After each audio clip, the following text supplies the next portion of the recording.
ಮಿತ್ರರೇ ನಮಸ್ಕಾರ. ಭಾರತದ ಪಾಲಿಗೆ ಇಂದು ಒಂದು ಮಹತ್ವದ ಆರ್ಥಿಕ ಸುದ್ದಿ ಇದೆ.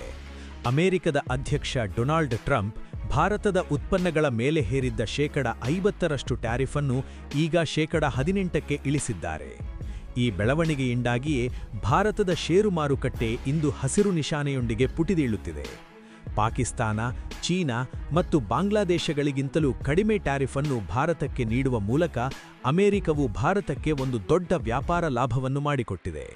ಪ್ರಧಾನಿ ಮೋದಿಯವರು ಈ ಬಗ್ಗೆ ಮಾತನಾಡುತ್ತಾ, ನನ್ನ ಆತ್ಮೀಯ ಗೆಳೆಯ ಪ್ರೆಸಿಡೆಂಟ್ ಟ್ರಂಪ್ ಎನ್ನುವ ಪದಗಳನ್ನು ಬಳಸುವ ಮೂಲಕ ಉಭಯ ದೇಶಗಳ ನಡುವಿನ ಕಡವಳ್ಹಟ್ಟು ಕಮ್ಮಿಯಾಗಿರುವುದನ್ನು ಸ್ಪಷ್ಟಪಡಿಸಿದ್ದಾರೆ. ಹಿಂದೆ ಭಾರತವು ರಷ್ಯಾದಿಂದ ತೈಲವನ್ನು ಖರೀದಿಸುತ್ತಿದ್ದ ಕಾರಣಕ್ಕೆ ಅಮೆರಿಕವು ಹೆಚ್ಚಿನ ಟ್ಯಾರಿಫ್ ವಿಧಿಸಿತ್ತು. ಆದರೆ ಈಗ ಅದನ್ನು ಕಡಿಮೆ ಮಾಡಿರುವುದು ಭಾರತೀಯ ರಫ್ತುದಾರರಿಗೆ ದೊಡ್ಡ ವರದಾನವಾಗಲಿದೆ. ಇದರಿಂದ ಏಷ್ಯಾದ ಇತರ ರಾಷ್ಟ್ರಗಳಿಗಿಂತ ಭಾರತದ ಉತ್ಪನ್ನಗಳು ಅಮೆರಿಕದ ಮಾರುಕಟ್ಟೆಯಲ್ಲಿ ಅಗ್ಗವಾಗಲಿವೆ. ಭಾರತದ ಆರ್ಥಿಕತೆಯ ದೃಷ್ಟಿಯಿಂದ ಈ 18% ಟ್ಯಾರಿಫ್ ಕೇವಲ ಒಂದು ಸಂಖ್ಯೆಯಲ್ಲ. ಇದು ಚೀನಾ ಮತ್ತು ವಿಯೆಟ್ನಾಂನಂತಹ ದೇಶಗಳೊಂದಿಗೆ ಜಾಗತಿಕ ಮಾರುಕಟ್ಟೆಯಲ್ಲಿ ಸ್ಪರ್ಧಿಸಲು ಭಾರತಕ್ಕೆ ಸಿಕ್ಕ ಪ್ರಬಲ ಅಸ್ತ್ರವಾಗಿದೆ.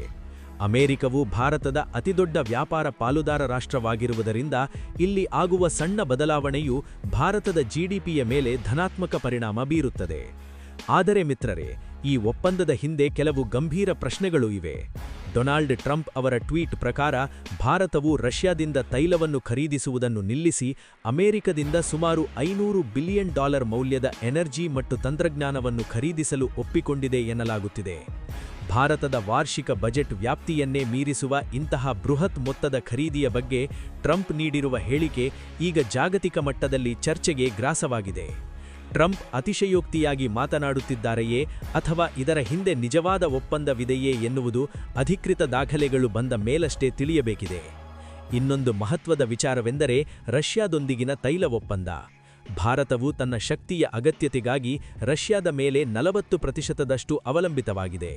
ಈಗ ಅಮೆರಿಕದ ಒತ್ತಡಕ್ಕೆ ಮಣಿದು ರಷ್ಯಾದಿಂದ ದೂರ ಸರಿದರೆ ಅದು ಕೇವಲ ಆರ್ಥಿಕ ನಷ್ಟ ಮಾತ್ರವಲ್ಲ, ದಶಕಗಳ ಕಾಲದ ಸ್ನೇಹ ಸಂಬಂಧದ ಮೇಲೆಯೂ ಪರಿಣಾಮ ಬೀರಬಹುದು.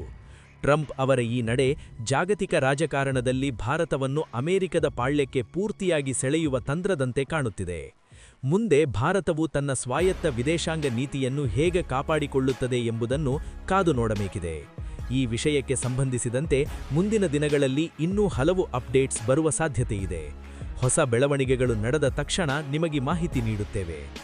ಸ್ನೇಹಿತರೆ, ಈ ವಿಡಿಯೋ ನೋಡಿ ನಿಮಗೇನನಿಸಿತು ಅನ್ನೋದನ್ನ ಕಾಮೆಂಟ್ ಮೂಲಕ ನಮಗೆ ತಿಳಿಸಿ.